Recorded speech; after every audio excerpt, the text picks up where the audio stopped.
Isa pang blessing isa pang blessing ito sobrang amazing kasi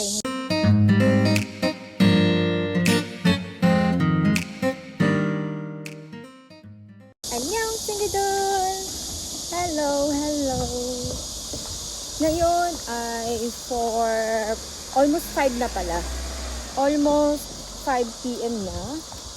At saan ako pupunta? Alam ko tinatanong nyo or itatanong nyo. Bali, pupunta lang ako sa bahay ng kapitbahay ko. Yung madalas nagbibigay sa akin ng Pinoy food. Pag nagluluto siya ng mga Pinoy food. Siya yung pupuntahan ko ngayon. Yung bahay niya yung pupuntahan ko kasi may ginawa na naman po siya at i-share niya po sa akin. Kaya yun. Mabuti na lang at medyo makulimlim. Medyo makapal yung ulap. Kaya hindi siya ganoon kainit ngayon, kaalinsangan. Pero sa loob ng bahay namin, ang init. Kasi pag umaga, like siguro mga umaga, pinapatay namin yung aming aircon hanggang mga 2 PM. Pero ngayon kasi, hindi naman ganun kainit, as in sobra. Pero, inaano pa din ako, alam niyo yun, yung, pinagpapawisan pa din ako. Pero, carry pa naman. So, yung aircon namin, ngayong araw na to nakapatay pa. Pag inopen namin yun, itutuloy-tuloy na namin yun hanggang gabi.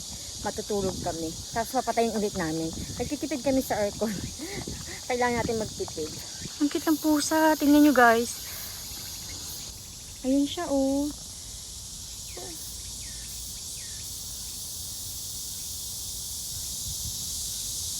Ang cute na diba?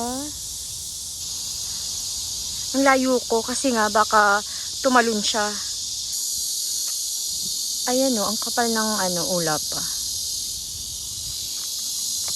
Ito madalas nyo ito nakikita pag nanonood kayo ng mga vlog ko. Kasi pagpapunta ako doon sa kapitbahay ko nga, dito ako dumadaan. Kasi mas okay dito, may lilim. Pag doon kasi sa kabila, malapit sa kalsada mismo, mainit. And dito din kami ni Mr. Dax naglalaro ng badminton. Diyan Diyan, badminton. Wala nga lang net. So, bahala na. Mukhang uulan today.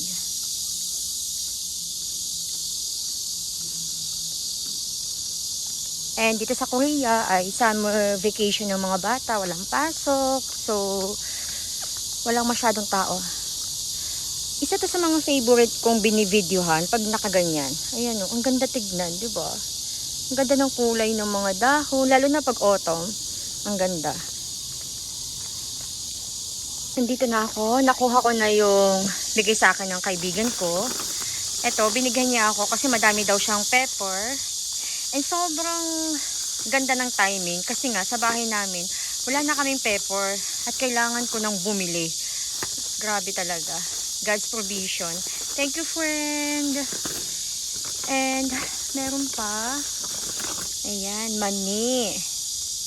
Sakto sa ko. Meron akong beer. So, pulutan. Gumawa din siya.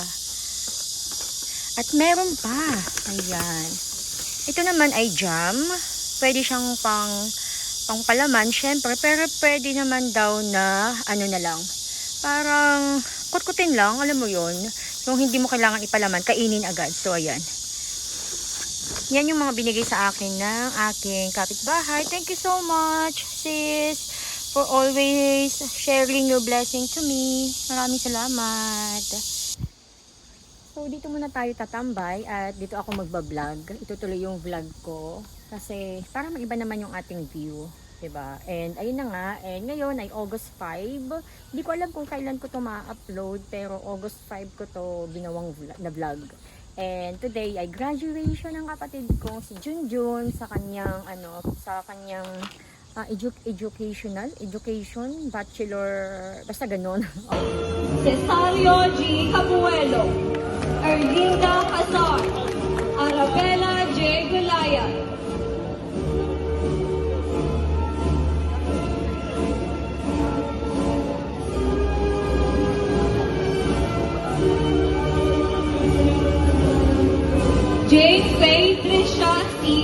Ignacio. Julia Marie C. Magtala. Oo, pagiging teacher yung tinapos niya po. And ngayon yung kanyang graduation. And yung papa ko po is nasa Manila ngayon. Si papa kasi, sa mga hindi nakakaalam po dyan, ng mga bagong subscribers ko lang, ang mama at papa ko ay matagal na silang hiwalay. Meron na silang kanya-kanyang asawa. Bali, may dalawa akong mama, may dalawa akong papa. Oo, pero yung stepfather ko, ang tawag ko sa kanya ay kuya. Tapos yung stepmother ko, ang tawag ko sa kanya ay tita or ta. Just pa. Short ta. And ngayon, nasa Manila si papa. And ang relasyon naman ng mama at papa ko is ano sila, parang magkaibigan lang, ganun. Hindi ko alam kung may inisan pa din sila, pero yon, nag-uusap sila, lalo na pag nandun din ako, pag nasa Manila, nag-uusap sila. And pag nandun ako, kasi yung bahay ng ate ko, yung panganay namin, is malapit lang sa bahay ng mama ko. Kasi malapit lang po talaga. Siguro mga 25 na hakbang lang, o 35 na hakbang, ganyan. And pag umaga is doon tumatambay si papa sa bahay nila mama. Kasi yung bahay nila mama medyo malaki. Tapos, di ba pag nasa Manila ka, kunyari may garage. Sila mama, yung kanila is ginawa nilang parang doon sila kumakain para mas presko. Tapos meron din sila dong lutuan, di ba? Yung ginagamit mo yung kahoy na panggatong para makapagluto ka. May ganong area sila mama sa labas ng bahay nila para makatipid sa sa gas. Kaya sa gasolina pala, gasolina. Di ba? Gas. Or sa Shilane. Basta ganun. And ayun, minsan tumatambay sila papa doon, minsan nagiinuman sila mama, tsaka yung stepfather ko. Yun, hindi sila okay sila. Kaya ngayon sa graduation, ang kailangan nila nakasama is dalawa lang. So ang makakasama is yung si mama at saka si papa. Yung stepfather ko is hindi siya makakasama, syempre kasi nandun si papa. So thankful din kasi naintindihan din naman nung stepfather ko at saka nung stepmother ko. And yun na, ngayon is ang start ng graduation nila is 2 p.m. hanggang 6 p.m. Philippine time. Kaya ngayon nandun na sila ngayon sa graduation ceremony ngayon. Bali nag-aantay na lang ako sa ipapasa nila sa akin na mga picture.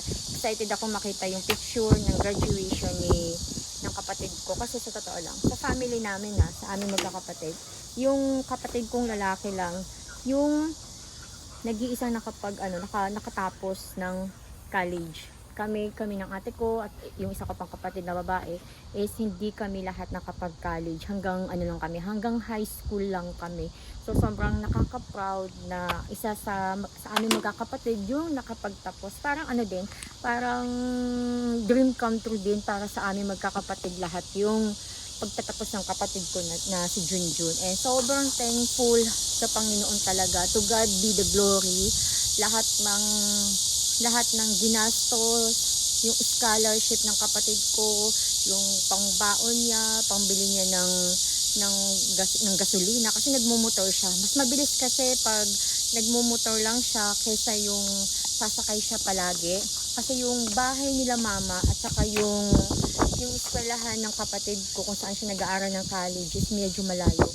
Mas maganda pag nakamotor kaysa yung magkukommute. So may sariling motor yung kapatid ko, and sa 4 na taon na nag-aaral siya, ilang beses din nasisira yung motor niya na minsan ang mahal din ng pambayad. So grabe, sobrang nakakatuwa kasi hindi naman po malaki yung pinapadala ko sa kapatid ko na allowance na, hindi talaga as in malaki, mga sis, hindi malaki. At sinasabi ko sa family ko na si Junjun yung pinaka-priority ko. Wala akong extra para sa kanila. Pag nagpadala ako kay Junjun, pag may kailangan sila, pag hindi sobrang emergency, hindi ako magbibigay. Pero sa 4 na taon din naman yon, siyempre yung mama ko nagkakasakit, yung papa ko din minsan kailangan. So, pero sa 4 na taon ngayon, sobrang nakaraos. Hindi siya sobrang mabigat, mga sis, hindi sobrang bigat. Nag-worry, pero hindi sobrang as in yung parang masisiro ka. So, yung bagay na yon, sa 4 na taon na yon, naka-survive yung kapatid ko dahil sa awa ng Panginoon. Everyday, hindi naman everyday, pero madalas po talaga ipinagpipray ko na patuloy yung provision ng Panginoon sa buhay ng kapatid ko sa pag-aaral niya.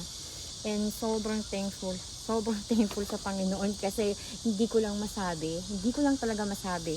Pero ang dami niyang ginawa para sa kapatid ko na, alam mo yun, makakapagpatuloy yung kapatid ko sa pag-aaral. May mga ginamit siya na mga tao para mas gumaan yung gastusin, isipin ng kapatid ko. Ganun ka-faithful ng Panginoon sa buhay ng kapatid ko. Sobrang grabe, amazing. Thank you, Lord. Sobrang thank you talaga. And ngayon is nakakatuwa kasi isa pang blessing ito Sobrang amazing. Kasi hindi pa nakakapag-graduate yung kapatid ko. Nag-start na siyang magtrabaho. Nag-start na siyang magturo doon mismo sa eskwelahan na pinasukan niya ng college. 'Di ba? Siguro parang na siya doon. Hindi pa naman totally Oo, lagpas isang buwan na siyang nagtuturo. 'Di ba? Grabe. Sobrang grabe. Nakaka-amaze.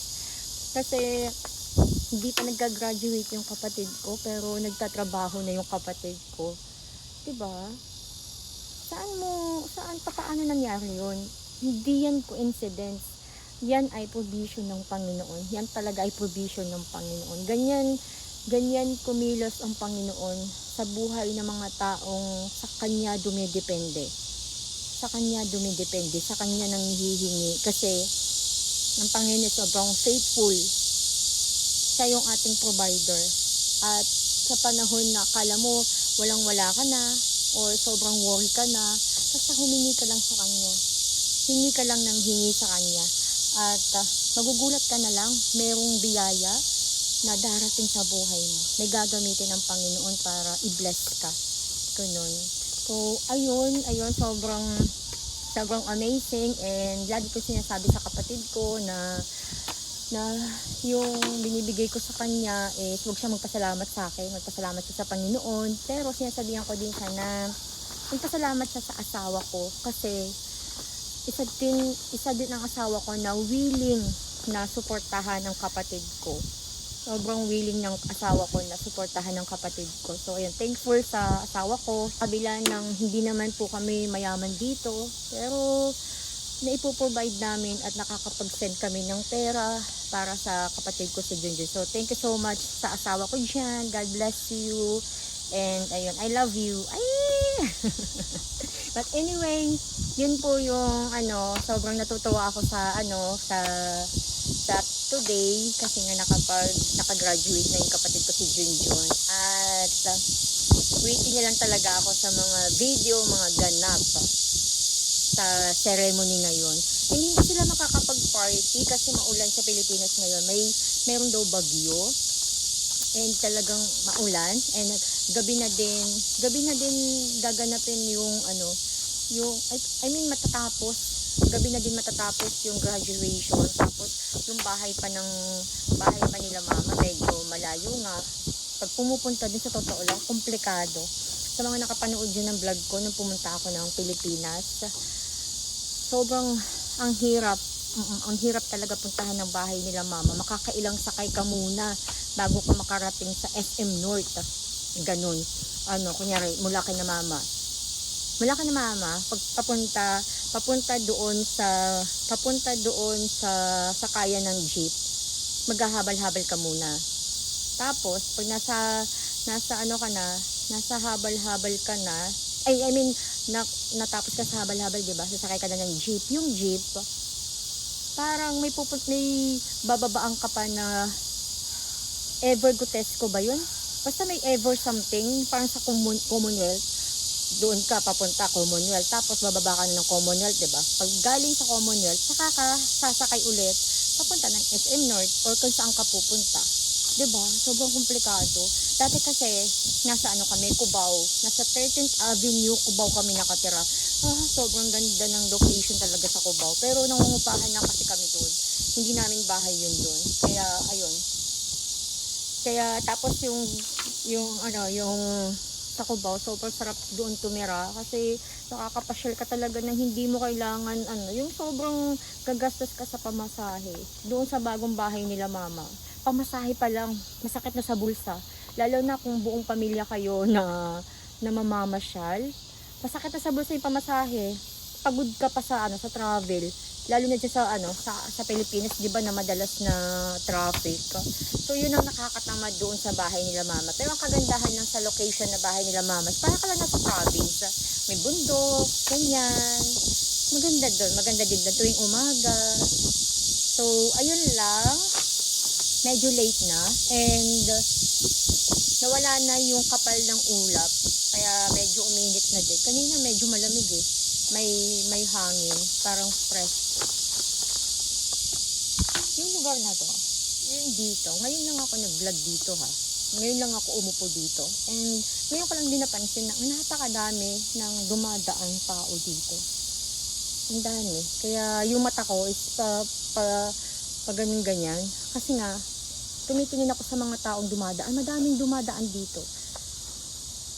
Medyo nakakailang lang, pero i-push natin to, vlogger But anyway guys, maraming salamat sa lahat ng sumuporta sa mga vlog ko. Alam nyo ba, yung supporter nyo sa vlog ko, kasi itong YouTube ko din naman po, kahit konti lang yung nanonood dito, sumasahod din po ako dito. Sumasahod din po ako. Pati doon sa Facebook page ko, sa lahat ng mga sumusuporta sa akin doon.